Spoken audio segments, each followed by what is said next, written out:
Roland Benedikter, co-head of Eurac Center for Advanced Studies, and together we established this center with the support of the president and the director, Stefan Ordner, 7 years ago. Roland.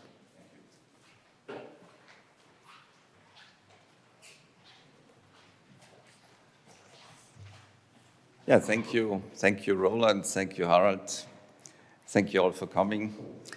I'm the second Roland here at Eurac, and my task today is to very briefly sketch the conditions, the global conditions, the ecosystem, so to say, in which tourism is moving now and most probably in the coming years. And this ecosystem can be summarized in 2 words. It is about re-globalization and about futures. And what I want to very briefly address is what is re-globalization, what we're talking about as this new ecosystem. Second, why do we emphasize futures now and in the coming years? What is the place of tourism in all this? And where do tourism futures point at? Now, if we talk about the present state of globalization, we talk about a process of deep change. What we see in action is that there are shifts in power structures between the East, the West, and the South. As G. John Eikenberry said recently, we have a tripolar world in the making, where known power structures, influences, capitalist flows are changing dramatically. And this is accompanied by a change in value systems. No longer there is a simple predominance of Western values, but the world gets more multifaceted, multipolar also in the value system that is underlying its change. And this has led over the past few years to a search for a new humanism, a humanism which is not Western-centered, but it is more kind of a common basis of spiritual or value grounding pillars that can bring us together. And one of these pillars is certainly the ecological consciousness that is rising in the new generations. Now, to summarize the present state of the world, there are 3 sub-concepts, so to say, that are very influential at the moment in global studies. The first is the age of uncertainty. We live in an age of change, and we are moving, as the United Nations tells us, towards a new world order, a multipolar order, but nobody knows how this will exactly come into place, so there is uncertainty. Second, we see a lot of acceleration in our world. Technological progress is happening faster. Change is enacted in more brief time frames, and that leads to a predominancy of futures. The present is shrinking, the future becomes more prominent. And third, the third key term would be liminalities.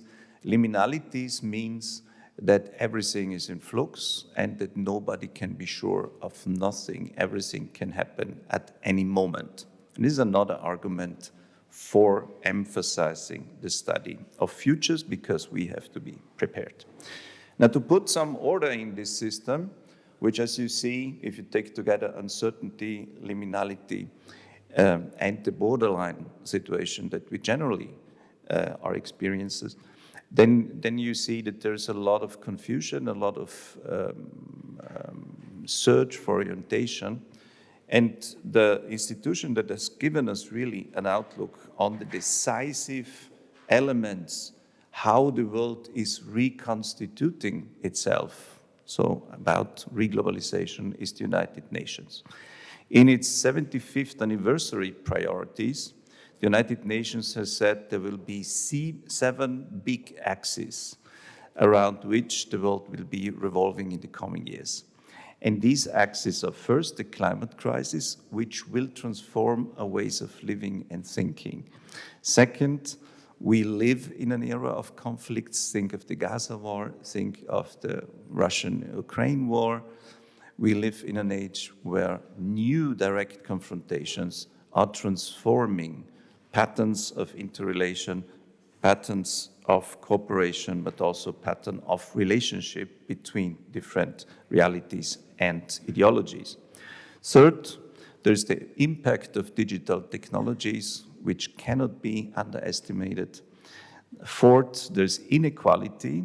In all societies around the world, inequality is growing in different ways. The poorest societies, there are certain mechanisms of inequality, but even here in South Tyrol, in some of the richest societies, we see new patterns of inequality due to capital concentration, due to a global competition for spaces. And so inequality is one axis around which reglobalization, a new world, is coming into place. Fifth, we have shifting demographies, and we see it with the migration patterns. We see it with the age pyramid in our societies. We see it in the different composition of our societies. Sixth, health becomes a huge topic. Who gets access to which life perspective? How old are people getting? What are the prerequisites? Who has access to it? And seventh and final, but not least, women and girls. The gender gap is still a reality around the world. This is a huge challenge to be addressed over the coming years. Now, if this is the description in essence of reglobalization, I think we could master all these challenges together, which are happening simultaneously, the world would be a different one, and that is what we call a reglobalization world. We can, the United Nations has done this very nicely, go into all of these single pillars of development separately, and we would have to say a lot about each of them. The climate crisis, which is encompassing the world, but also creating a new global consciousness, a new global community feeling. And in contrast, the new era of conflict and violence, which is separating us in levels unprecedented over the past 30 years. Digital technologies, which are basically changing everything from our daily lives to how politics is working or how the economy is working. Inequality, which divides the generations in the meantime in all societies. The younger people feel disadvantaged by the development of economics and societies. The demographic challenge, you see migration here in Bolzano, which has transformed in a global city, which is a widely open challenge to be regulated for the benefit of all. And the health question, obviously, which is decisive for a lifespan, and women and girls who are at the forefront of progressive change in the world, but not treated as such in all societies. Then, if you take all this together, and this is what the United Nations has said us, the overall picture looks like a planet of micro-conflicts in 7 dimensions. We have violent extremism. Just in the last years, we had around 20,000 terror attacks or violent occurrences in the world. Nobody notices them because we don't see the overall picture. But the world is kind of a moving leviathan, as the philosopher Hobbes called it, which is really going through a conflictuous and sometimes separative and partly also confusing phase. Now, to sum this up, we could say, and this is what the European Union, as a consequence of what the United Nations thought, has said in 2023, there are 7 crucial trends for the future.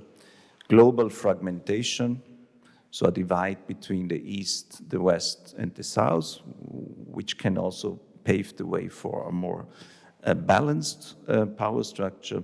We have polarization within societies. We have the digital challenge. We have climate and environmental challenges. We have evolving economic models, which is often forgotten. So we are moving also to a circular economy in some ways, but we have also the return of neoliberal patterns around the world. We have demographic imbalances. People feel disempowered partly in certain part of the world by the big numbers of movement.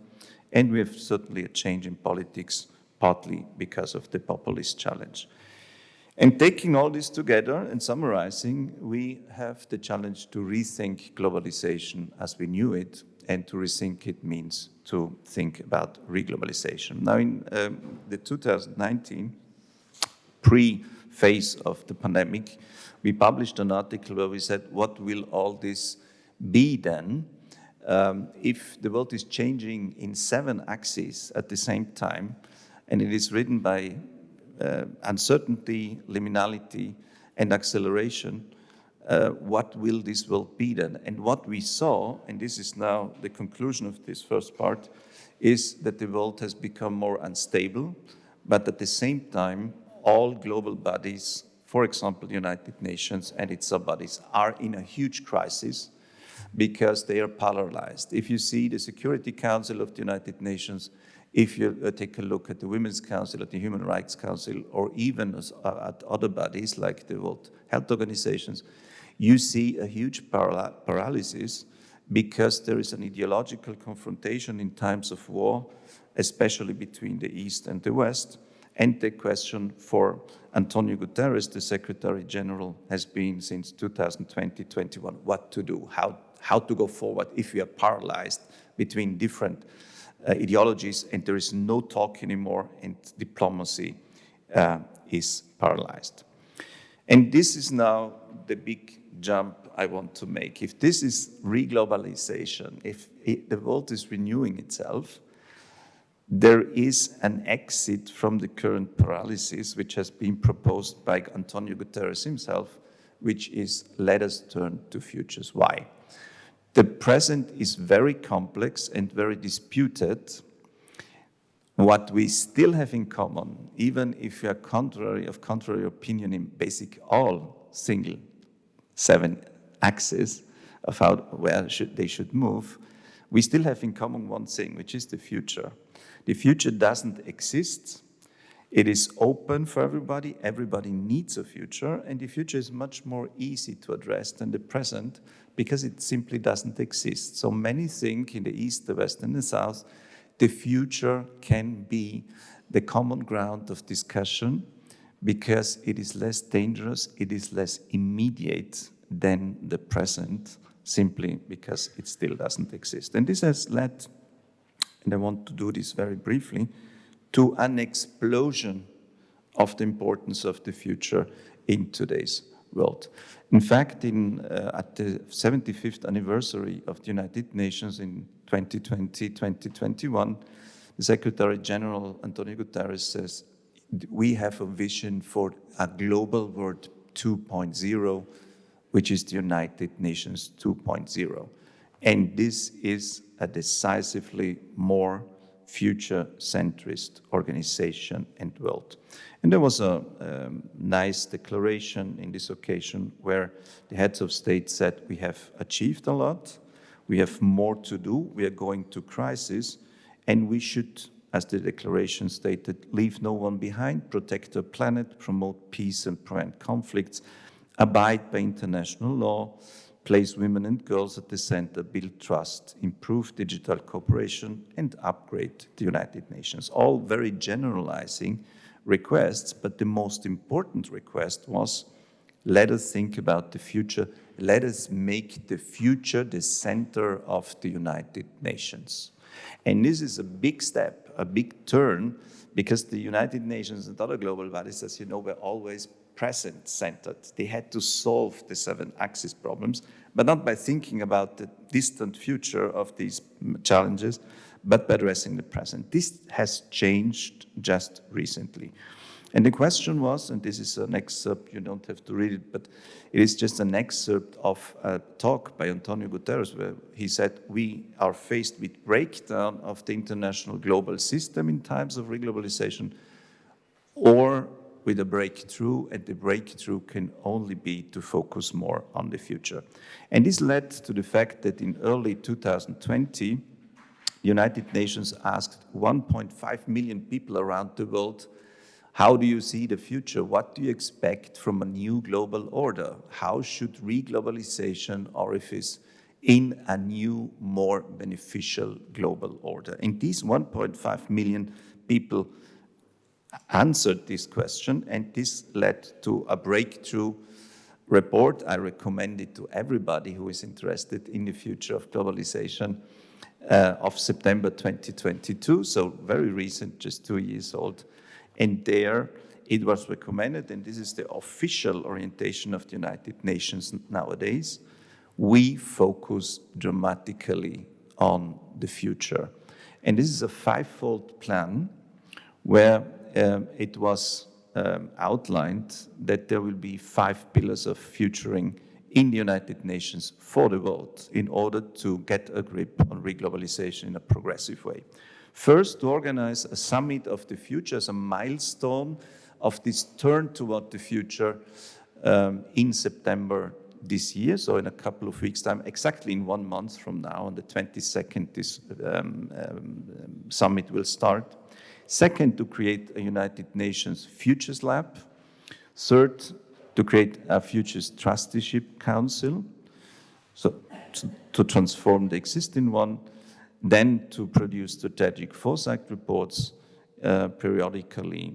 And last but not least, to create an envoy for future generations. And these 5 pillars were then prioritized, and all of them are now the basic blueprint of the further development of the United Nations, and thus of a contested global order which has to be reunified through, by the means of the future. Now, very briefly, what was said, and there are lots of comments on this, and it was very elaborated. So it's not a fast shot. This is well thought through. And it was said, this agenda to turn towards the future, to master reglobalization, could put the future on the global governance agenda. So give it really a centerpiece of how the world works in general. And it was also said the UN system has lacked a high-level space for futures and foresight so far, which has led to the current fragmentation and lost learning.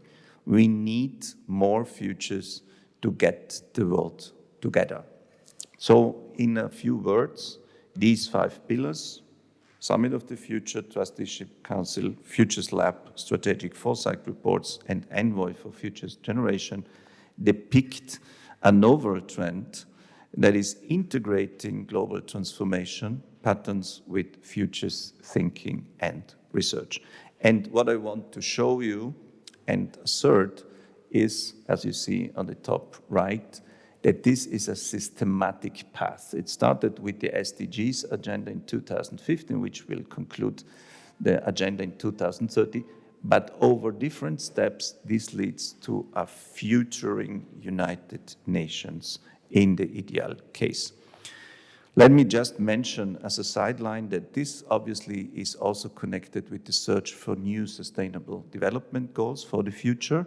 For example, we don't have a sustainable development goal right now for the nascent space economy, which could detract some pressure on the environmental system of the Earth by importing resources from space. We have no SDG for the life with artificials so far. We don't have animal rights in the agenda of the SDGs, and we have not sufficient meaningful and safe digital life precautions as an SDG. So also, even in times of reglobalization, the SDGs are revolutionized, which is a huge, huge step towards really an evolving world where also the global system of how we think our values are evolving. Now, the Summit of the Future, just wanted to mention its outstanding importance. In a month, please follow this up, because this could be a milestone, a very ambitious milestone, and I don't go into details, but you see here already in the second line, you see safeguarding the future. So it is a substantial step and declaration in transforming the United Nations in a futuring institution. And this was prepared by a whole series of reports. I recommend them to you because they're easy to read, but super profound. Our common agenda consisting of 11 single reports, And the most important one, the last one, says the world must move in the direction of 2.0. Forward-thinking culture will be decisive. Our focus on the future, this is said in the first pages, and then it says, only when we focus on the future, the youth and the future generations can be sufficiently included in a successful reglobalization of the international order. So I don't go into the details, but you sense that what I want to say is reglobalization and futuring are intensely connected, and the future is really the fusion of both of them. And this is also the sense of the accelerator program that the United Nations has created. We want to accelerate the realization of the 17 SDGs. How do we do that? We do it by combining reglobalization patterns, these 7 axes, with a renovation of future thinking. Let me come to the conclusion, to the first conclusion. If this is the case, so we live in a reglobalizing world, that was the first insight. The second insight is this world is turning towards futuring more than ever, so we need futures competencies. What is then, and this is the third point, then the state and place of tourism in this turn to futures in the reglobalizing world? Well, I make it very short. The World Economic Forum condensed it by saying we have 6 years to the global goals, so it's 6 years from now to 2030 to the final line, the finishing line of the Agenda 2030. Tourism can help us get there successfully. So what I want to say, and this is the first primordial point, tourism is being transformed into a platform for helping to realize the SDGs and a positive reglobalization agenda. Tourism has a significant economic weight in this world. It is an interdisciplinary platform where many sectors come together, from politics to the environment to the mobility sector and many others. And it is clear, and we saw this over the past few years, that international order patterns are strongly interwoven with tourism movements. You see the latest statistics, you don't have to go into them, that everywhere where there's an interconnection between global bodies such as UNESCO, heritage sites, and tourism, there is a huge growth rate which outweighs every normal growth rate. So there is an efficiency pattern when these two international organizations and tourism come together. Now, in 1999, we had a breakthrough when the International Division for Sustainable Development at the United Nations issued a program and saying tourism must become more sustainable. That was a very first step. Then there were actions of the Union of Concerned Scientists who said, you know, tourism is destroying the world. The World Heritage Program does not really save us from them. We must see those two things together. And in the process of the COVID-19 crisis, there were an increasing consciousness that tourism had to be bound to reglobalization, had to be made responsible to contribute to a positive transformation. And in fact, and this is the succus of all this, of this third point, tourism has been de facto transformed by global organization in a carrier for realizing the SDGs. And this is the new phase since the 2020s, I would say. Tourism is not any longer just an economic branch or a social evolution branch, but it is a carrier, an accelerator of the SDGs. And this has then been exemplified in many single programs and publications. Even the European Union in 2022, so 1.5 years ago from now, in December, issued its own program for a responsible tourism agenda bound to the Agenda 2030. and it issued a lot of priority areas. I just summarized them very briefly here. Enabling policy framework and governance, green transition, tourism as a carrier for green transition, digital transition. Why don't we use tourism to advance the digital reglobalization agenda to the better? Resilience and inclusion. Tourism is even a social force which can provide shelter to people or include neglected parts of the population. And last but not least, skills and support from transition. Why don't we train people and make tourism an educational sector on its own? Now, all this was summarized, and I come to the conclusion of this point by the UN Tourism Institution, who really just 1 year ago said, we make this explicit. We want to achieve the SDGs as a part of global transformation of reglobalization through tourism. So basically, you can say tourism now is an agent for the SDGs. And I invite you to read this more in detail if you like. The UN Tourism Agency has then played this through in detail. So tourism, they said, from 2024 on, can contribute to every single of the existing 17 SDGs, and they also told us how. For example, goal 1, no poverty. Tourism can contribute to poverty reduction by generating a more socially distributed or participatory economy. It can foster zero hunger programs by spurring sustainable agriculture, and it can contribute to a better health of the population when it is socially sustainably organized. And now and I think this is quite substantially interesting, the United Nations have then played this through all the 17 goals, and in my view, with quite a substantial amount of reasoning, with very good arguments, giving basically tourism the outline of how to serve as the carrier of the 17 Sustainable Development Goal. And this is very new, this is very recent. It is inserted in this turn towards futures.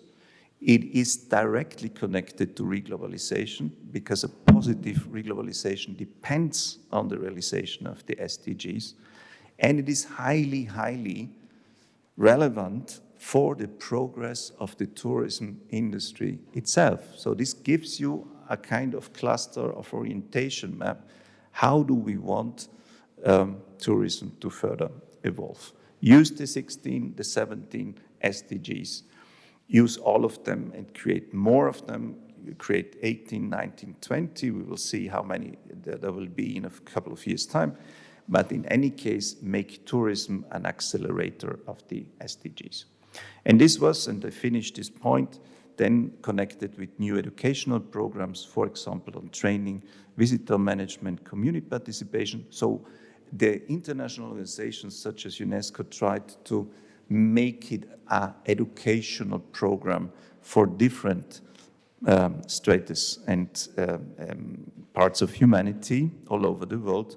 And there was even, in 2024, released a sustainable tourism toolkit by UNESCO, the educational organization of the United Nations, which I find particularly inspiring, because in this toolkit, you get 10 single guides, very, very condensed, from understanding tourism at your destination over developing, second, a strategy for progressive change, to developing effective governance, to engaging local communities and businesses, and so on. Step by step, you are guided to monitoring success of sustainable tourism in one toolkit. And UNESCO has even added case studies of best practices, so you can study where has tourism become truly a carrier and accelerator of the SDGs. All that said, and that is a lot, I know, I'm coming to a conclusion. Where does all this point at? What I think, and that's only my personal opinion is that tourism can really be one of the most important interdisciplinary sectors of a globalizing society that is transforming a world to the better. And there is no better news than that. Just we have to use the very recent developments in the United Nations of the past 2 years to accept this new role of tourism, be a carrier, an accelerator of the SDGs, and accept this role actively, participatorily, and in a transnational and transsystemic perspective, involving the West, the East, and the South, despite the wars. Use tourism as a bridge of understanding and interconnection. And the future of tourism is certainly in the sustainability and in the regenerative area where it will belong to over the next few years. So all that said, I come to the conclusion. The conclusion is a few questions and a few assertions that would be my personal balance sheet of all this. There is a huge transformation in the world underway. We call this reglobalization. There is a turn towards the future. Why? Because the present is too complex and too dangerous. Yeah? We need a perspective, and the perspective is the thing that unifies us. Tourism has become an interdisciplinary point of intersection at the center of global transformation as a carrier and accelerator of the SDGs. Second, tourism has become a part of the SDG acceleration agenda. It is not just an actor by chance. This is a systemic insertion into a positive, transformative agenda on a global level. Third, tourism is becoming part of the trend towards anticipation politics in global governance. So always more tourism is asked to prepare politics for the future. Where do you want to evolve to? Anticipatory politics is one of the biggest trends in the political sciences nowadays. And now a few questions to finish. Does tourism need its own SDG? So what we saw is tourism is an accelerator, a carrier of the 17 SDGs. Maybe there are more, but tourism has no own SDGs. Given its huge importance for the future, also as a platform for all the others, wouldn't it be necessary to give it its own SDGs? It's just a question. Second question, do we need an own global compact for tourism? You know, we had the global compact for migration in December 2018 in Marrakesh, promoted particularly by Germany, but on a global level, which was a non-binding cooperative framework, kind of an understanding, mutual understanding on ethical basis of how to proceed. Would that not be a very good and productive step also in the tourism sector, a new compact for tourism according to the example of the migration compact? Sure is, and these are the last 2 points I want to address, tourism without sustainability is threatened by the rise of populism. We see it here in South Tyrol. We have for the first time extremist parties, to a good part out of anti-tourism and anti-migration sentiment, which are mixed up. Too many people on the move, whether they are migrants or tourists. This is a really dangerous transformation of the political sphere if we don't embed tourism better in the social development that is taking place on global and local levels.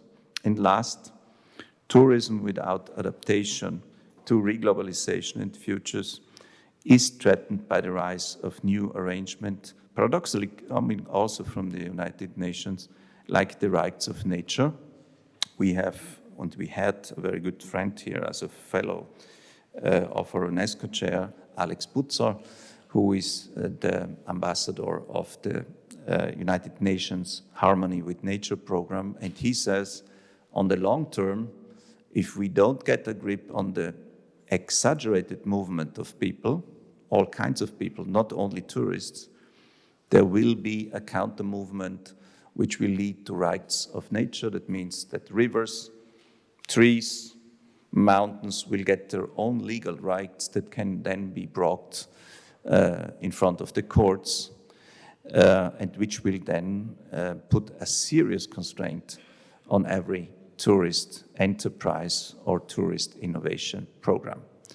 So what my personal conclusion out of all this is, please, tourism, consider reglobalization, study it, understand its systemics with the 7 axes. Please, tourism, consider going more into the futures field. Look at what is happening now at the Summit of the Future in September and see what your own conclusions are. How can I transform by acquiring future knowledge? And third, tourism, please adapt to the changing world and not only become more sustainable, but also develop your own ways to adapt to a changing environment. Otherwise, you will be threatened and become a factor that is not a progressive, but rather a factor of division and social unrest. So these are my wishes, and I thank you very much for the long attention dedicated. Thank you.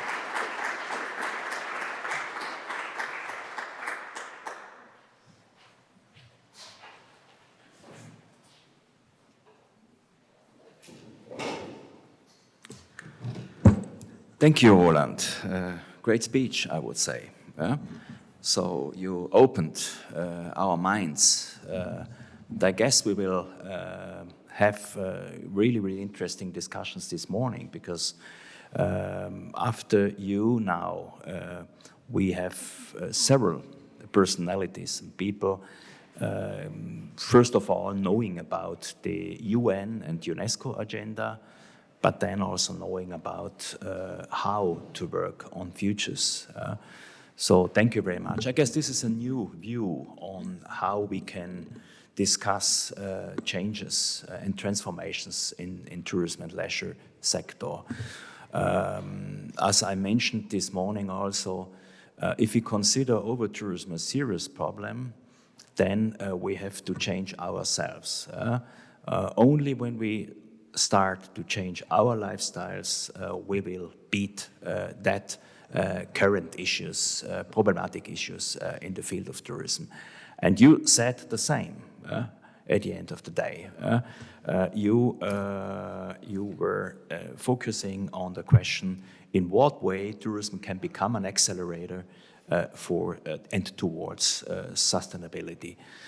I guess looking around and looking at our actors, that we need a couple, not only a couple of days, but we need a lot of power and a lot of convictions to bring the tourism sector in that let me say, in that mindset. This is a completely new mindset. But who knows? We have some people here working in the Gulf states, working in Asia. I don't know whether they partially do that, what you proposed. Tourism as an accelerator for sustainability. When I look at some projects around, I could imagine that they are doing a good job. I would say a better job than we are doing here in Europe. Okay, so let us now conclude this first round with an expert panel. I ask to come here Christin Pfeiffer, Markku Wilenius, Shamiyeh, all of them, so please sit down here. Christin Pfeiffer is a senior consultant in the social and human science sector of UNESCO. She holds a PhD in political sciences. She served as a program specialist for futures literacy at UNESCO in Paris, and previously she was an expert at the Italian Ministry for Economic Development. So highly recognized personality on a global level. Markku Wilenius is the UNESCO Chair of Learning for Transformation and Planetary Futures, a renewed futurist. I would even say he is one of the pioneers. And his institute in Helsinki and Turku University in Finland is one of the pioneers of futures studies. So, professor of futures studies in Finland. Shamiyeh is an internationally renowned architect and futurist. As holder of the UNESCO chair in Anticipatory techniques and founder of the Center of Future Design, he develops innovative concepts for shaping future challenges. So, allow me to say again, this is a very, very dense, condensed expert panel which we have here. Allow me to start with Markku Wilenius.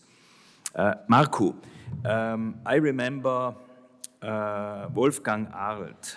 He was talking about, well, this is not science fiction. This is real. We have a problem. Then, on the other hand, he showed us that we will have new trends. Cool vacations are becoming coolcations. So a new trend is born. On one hand, we have this looking at trends. On the other hand, we have, let me say, a sphere going towards science fiction. Roland was talking about forward-thinking culture based on the UN agenda. Trend research, foresight research, and futurism, or let me say, futuring, future studies. So what about? What are we dealing with here? Could you give us a short explanation what future studies can be and what the difference is between, I don't know, trend research and future studies, for example? Is this working now? Right. It's going to be now the 2-hour lecture.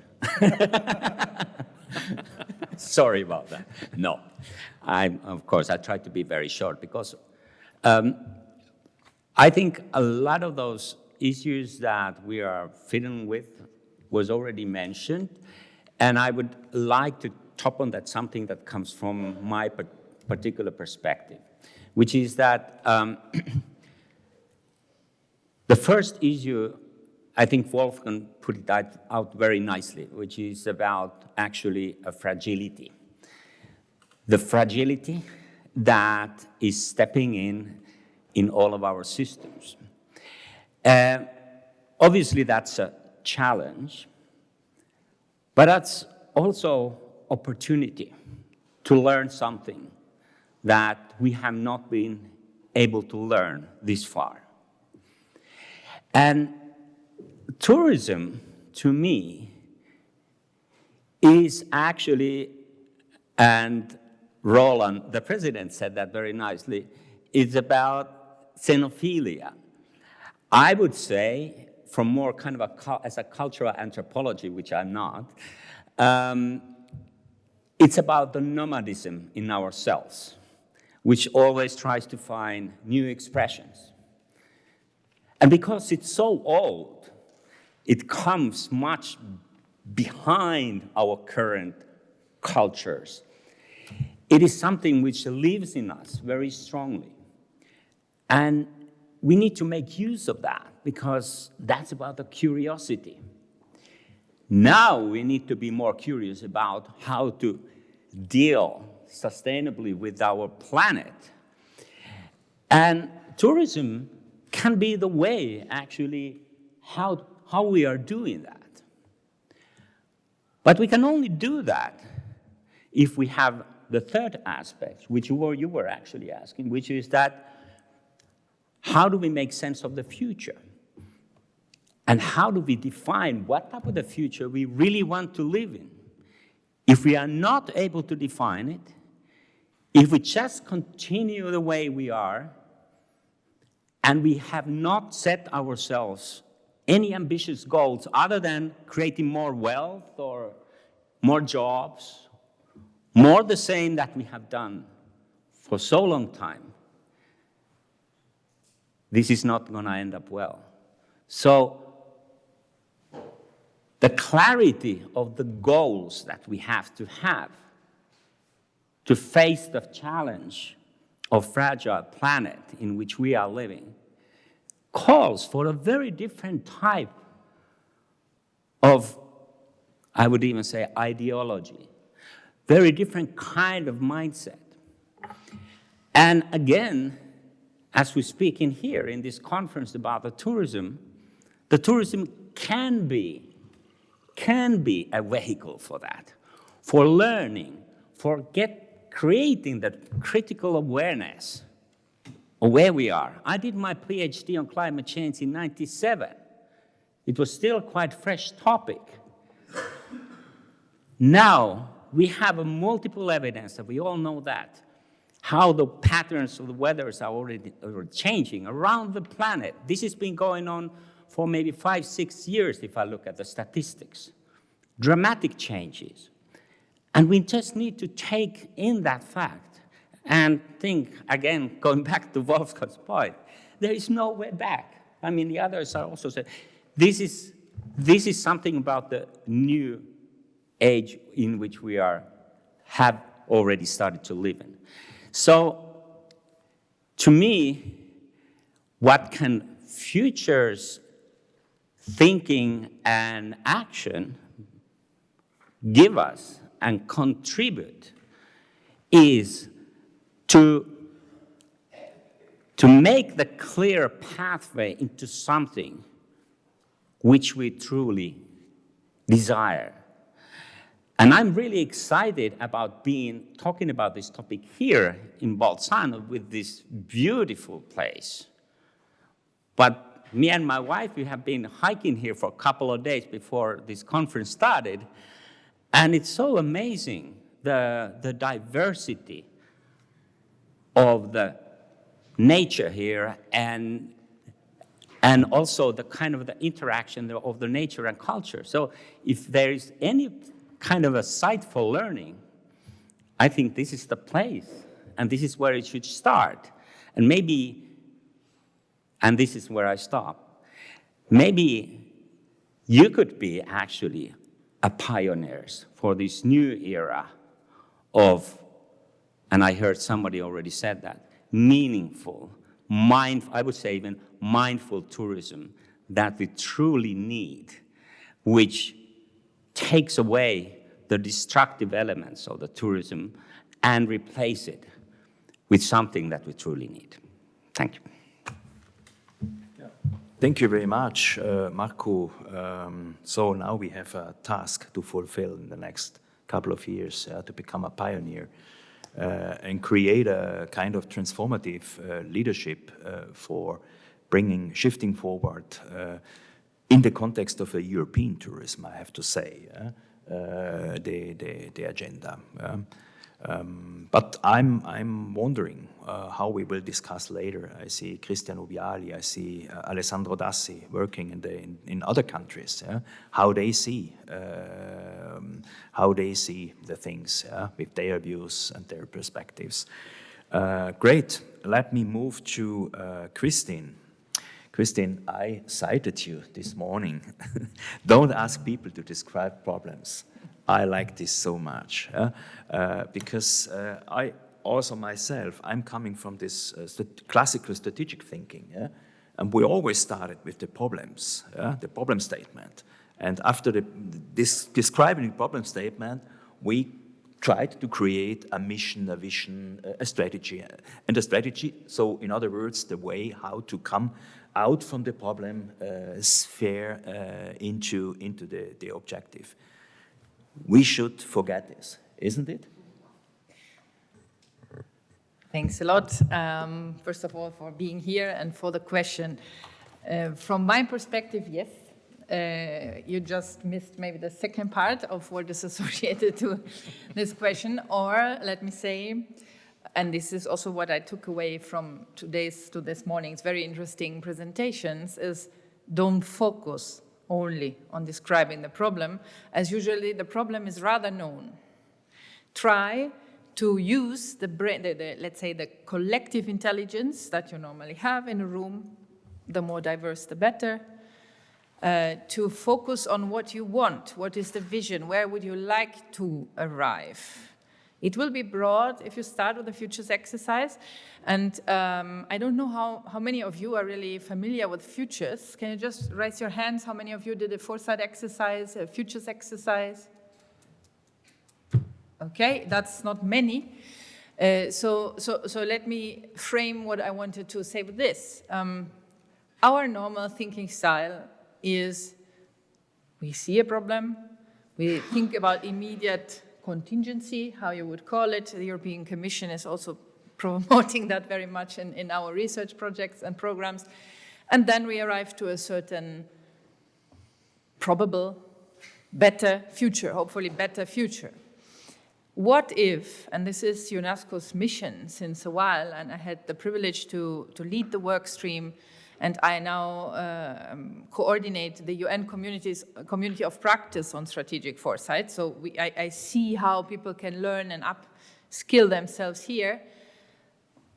What is the interesting factor here? It's how you break silos, fundamentally. We are all experts, we all have an idea, we all have values. Sometimes, if you do it internationally, UNESCO 194 member states in the current state of multilateralism, we heard, it's not that easy, but there is so much we have in common. So first of all, break the silos, think about what we have in common. Let's democratize that view of futures, futures with an S. Nobody really raised that question. Normally it's the first question, what matters in futures? Futures in plural because it looks at possibilities. So in a nutshell, what maybe can be helpful, or what I see is an addition for tourism here, can be to break up the normal style we have. We heard about long-termism and short-termism.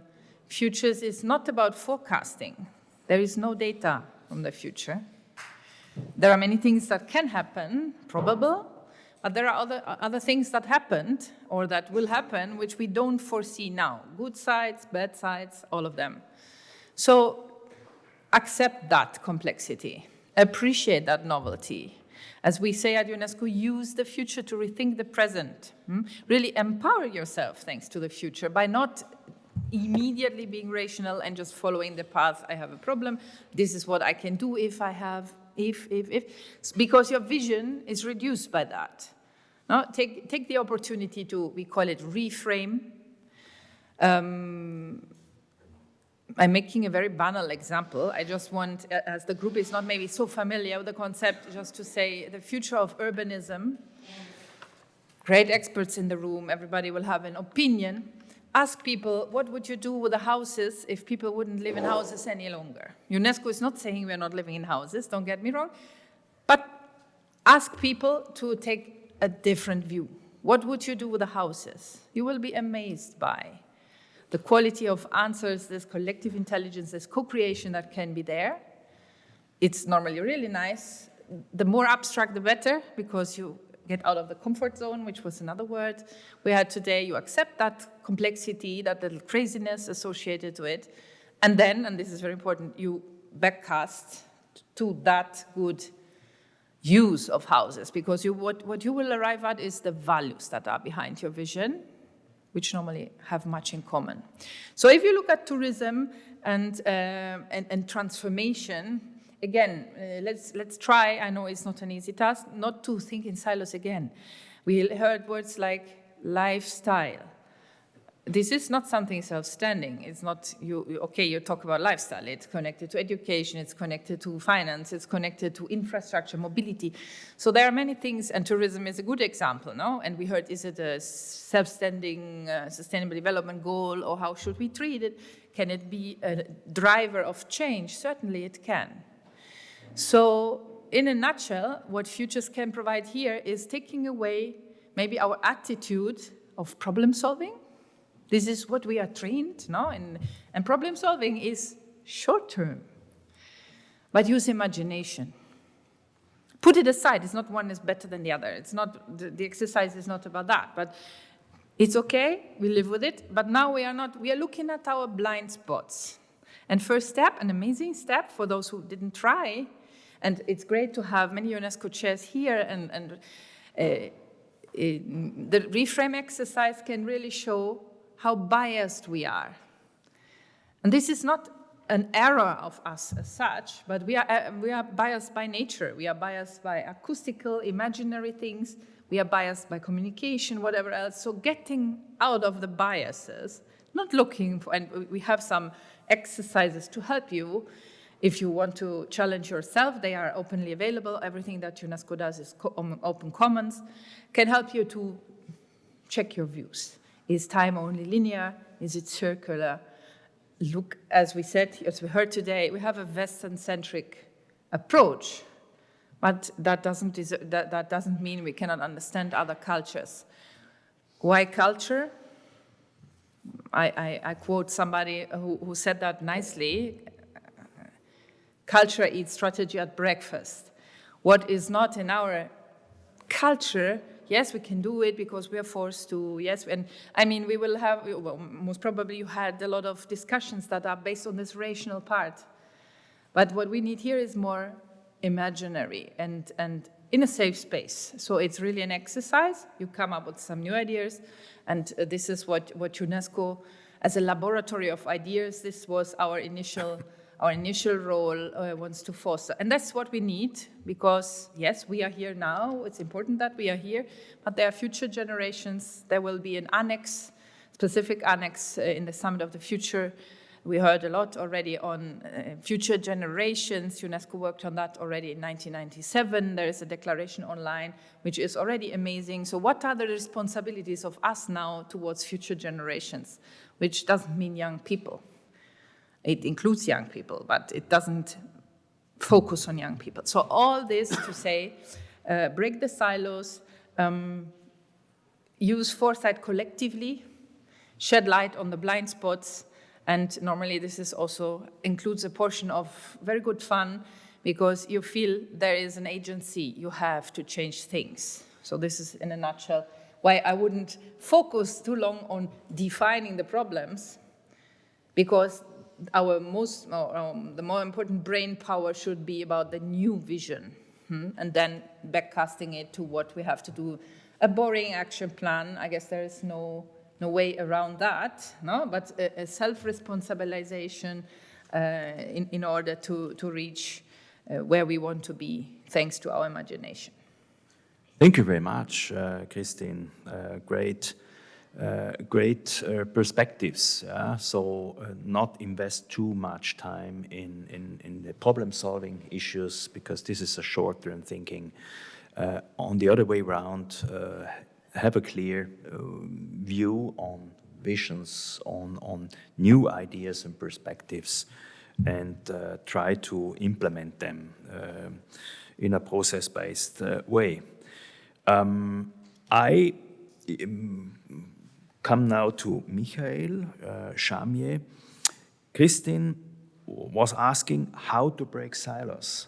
And when we move to you, Michael, you are professor of futures design at Kunsthochschule Linz. This is absolutely important to underline. So it's about arts and culture.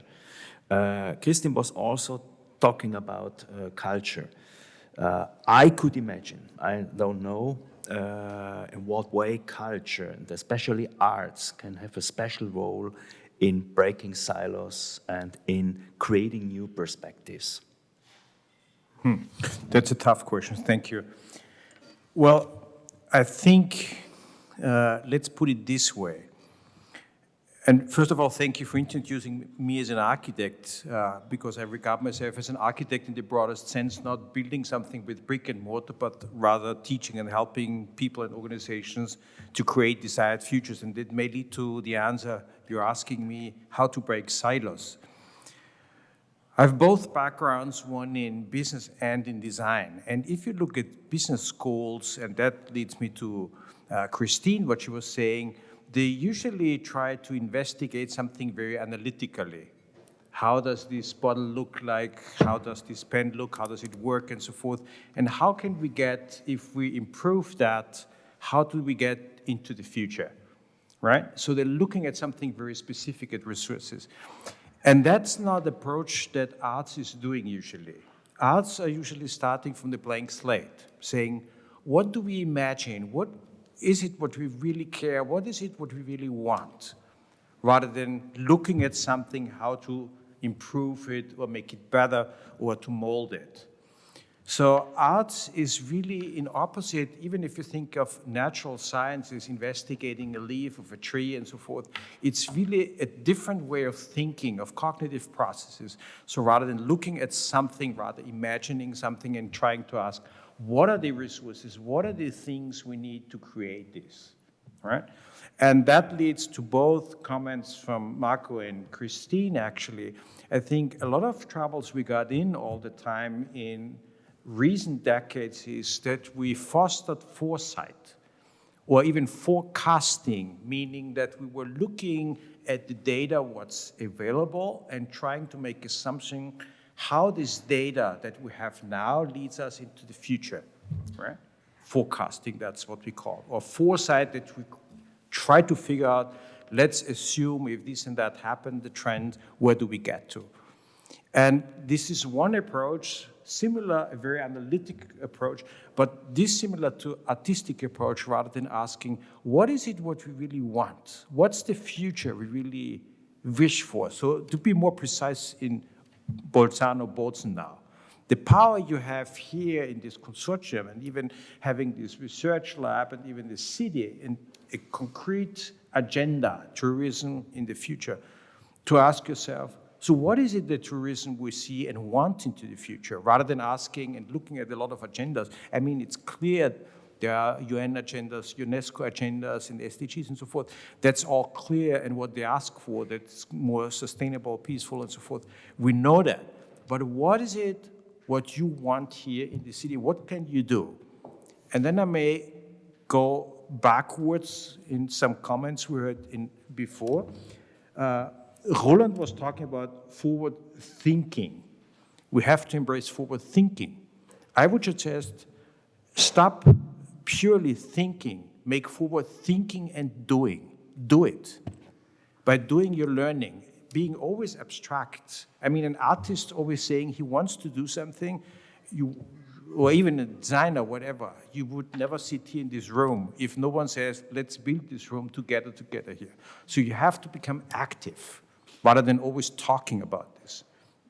And there was also from, I may say Wolfgang, right? Wolfgang quite nicely introduced us again to the concept of creative destruction of Schumpeter that recently got prominent with Clayton Christensen with disruption. I'm always reminding people, what does this concept say? First of all, it comes out of business. Business is not our entire life. There's more than just business. There's a society, right? And what does it say, creative destruction or disruption? It says that we bring something into life that disrupts someone else. So think of tourism. If we disrupt this tourism as it is now in Bolzano, we break off a lot of things where families, society is included. There's money involved, there's tradition involved, and so forth.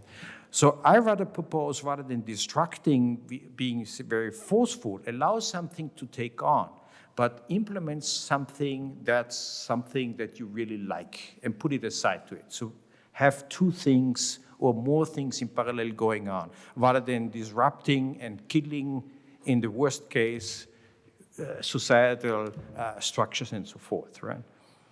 And with this, I think so I've said quite a lot. Thank you. Thank you, Michael. Thank you very much. I will come back to that later, the last aspect you mentioned. But now, the couple of minutes we have now, Markku, when I study the history of your institute, and when I read about the pioneers of the Finnish way of introducing future studies, then I see that futures is very often connected with that what today we call sustainability. You are talking about a planet. Your chair is called even Planetary Futures. So there is something in which is sustainability and probably also something beyond. In what way it is important to connect future studies with the sustainability issues? Yeah. Or is it even a prerequisite? Yeah, in a way it is actually. I have always interpreted future studies as a way to clarify our pathways towards future that we want. It's as simple as that. That, of course, there is a lot of analysis. What are the trends and developments, driving forces, complexities of all kinds. But at the end, it's really about using our human faculty, and Michael was talking about it, creating something out of it, which is what we can really do as human beings, like no other being can do. So, and many times, things that we are carrying and changing us to are on the very much on the subconscious level. So, and we need to kind of excavate those subconscious levels as well, not just being on this kind of a surface level, which is our rational mind level. And I tell you a bit of a story here, but this is a short story. But when I was young, my mother was having one of the favorite kind of a fable book for stories was about the Pale Mountains. And only much later I learned that about the Pale Mountains are the Dolomites here. And all the stories.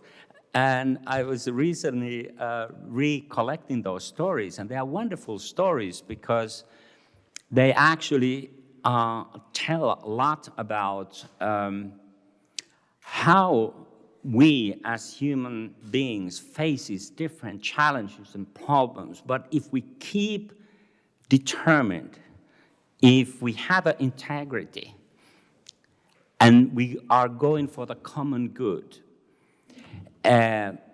we are gonna thrive with that.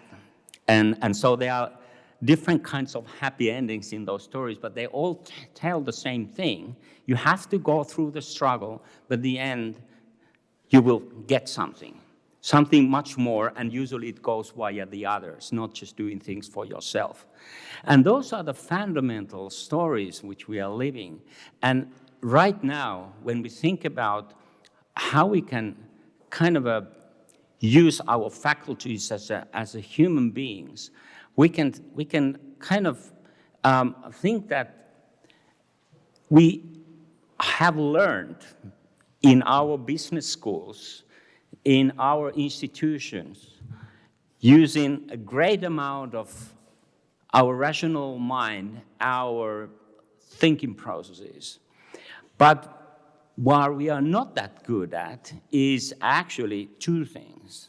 This is really observing what's happening and integrating the information that we receive, which is some of it happens on the kind of on the sensic level and something, and then there is stuff that comes from other sources. And sort of using all our faculties here is so important, because only then we can start to speak truly what we desire to do as human beings. And this is what the future studies has always, to me, meant, because future is such an abstract concept. So it's, you have to think that actually future is already there, but it is in our conscious, our subconscious, it's in our traditions, and yes, it's also something that we have not yet created. But how do we kind of push forward and make the future happen, which has been said here, is that future really is about the action. And I would say one more thing about the future, which to me is utmostly important. It is that future doesn't come by force. It's not about our will only. It's about the invitation that we hear. And that's a very different thing. And it's very hard for us to understand, since we have educated to always to push, to accomplish this task, then go to the next task, next to the next task. But we need to let actually the future talk to us, because they are invitations. But we often push them aside because we are so filled with our own minds and thoughts. That's it. Thank you, Markku. Thank you very much.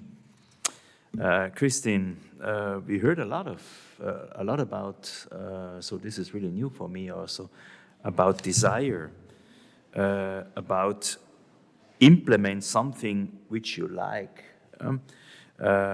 or what do we really want? So it's about dreams, dreaming. It's not about science fiction, as we heard before, but it's about implement dreams, probably. Is it that? How you see it? So from an institutional point of view also, with UNESCO. Difficult one. But first of all, yeah, I couldn't agree more to what we heard. For me, let's put it like this. It is our future. It's my future, it's your future. And the question I would put is, what is the biggest resource of humankind? It is not gold, it is not oil, it's not data. I mean, I don't want to keep the audience waiting, but if you think through, the best answer I could find for myself is the answer as meaning. No, if UNESCO is working a lot now in these days on the ethics of artificial intelligence, and this is everywhere, I guess, in our daily life, and so on and so on. So what makes you a human, or where do we really have an added value? This is meaning. So but you cannot do meaning just with yourself. So it is collective. It is connected to society. It's connected to exchange. It's connected to values, similar to what tourism was all about. No, so what we heard from the start. So and another fact that I see is, yes, you dream. You put your values on the table. You allow for some uncertainty. No, you have to factor that in. You do not plan only, but you have this temporal empathy of things that are going to happen. You open yourself. For sure, what you don't develop, you don't own it. So as UNESCO, you were talking also institutionally. We are working a lot with the so-called Global South. And if you speak with communities or institutions in the Global South, they have another view on things. And this is not only philosophers they read and imprint they had. And I mean, it would be amazing to meet again maybe in 5 years and hear what you could see from, it's not the Mont Ventoux, but it's something where you maybe look from the Himalaya and you see. And so fundamentally for me, you cannot make sense on your own. You have to look for change. You have to sense the change. You have to make sense of the change, and that's you do together. Yes, by wishing, by desiring, but don't look for probabilities only. Look for possibilities. This is already a huge game changer. If you allow possibilities and not probabilities, you start to dream. And even if you imagine, and Michael, you are an expert here, and with art and so on, you allow yourself to move a little bit away from that problem-solving approach, which is reasonable, which is maybe Western style, and so on, or at least it doesn't speak always to what you deliver. And when it's coming to a regional level, which I guess is very, very important, this is even more important, because at the end, when we want to change a system, what comes up immediately is how to fight inequalities. I don't have the possibility to show you a picture, but it would be much more meaningful. There is a nice picture about equality and equity. Sometimes we believe we are thriving for equity, but the maximum we approach is equality. So giving everybody a chair to sit on, in some regions, this is not enough to really cope and to have a development agenda, as we were talking also about the Summit of the Future. So this is just to say, dream, allow yourself to fail when you dream, get out of your comfort zone, your expert experience, because this is more rationally influenced normally, and use the imagination to look for possibilities. Thank you very much. So I guess now the picture about futuring is becoming clearer for all of us. We have a completely different, let me say, combination of tasks which we need in the near future, not only in the field of tourism, completely different.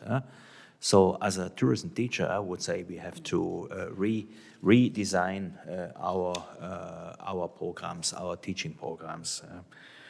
Okay, so last question, Michael. Coming back to Roland. Roland focused on this new role of tourism to become an accelerator of sustainability. Well, you are living in Linz, and you worked a bit also with the tourism actors there. And for me, Linz is always a good example how to change a city, how to change a place with culture as a driving force and not with tourism as a driving force. So my hypothesis about Linz is that Linz became a great tourism city because of culture and not because of tourism. So that was another way to become a really important tourism player. And I guess, in a way, you played also a certain role. But now the question, do you think that tourism can, with this experience you have also working with tourism actors, that tourism can become an accelerator of sustainability? Certainly, I can answer that.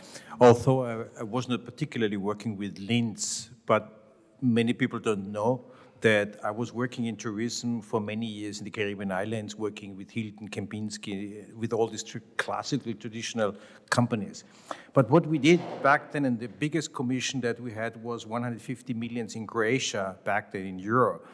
And what I can tell you a story, or two stories. The one story I want to share, I spent one day, and it goes back to your question, how to break up silos. I spent one day with the director of Hilton USA, Howard Friedman, back then, in Caribbean Islands, and he was an expert in his industry. So he was, I would say, in the 17th comma of his profession.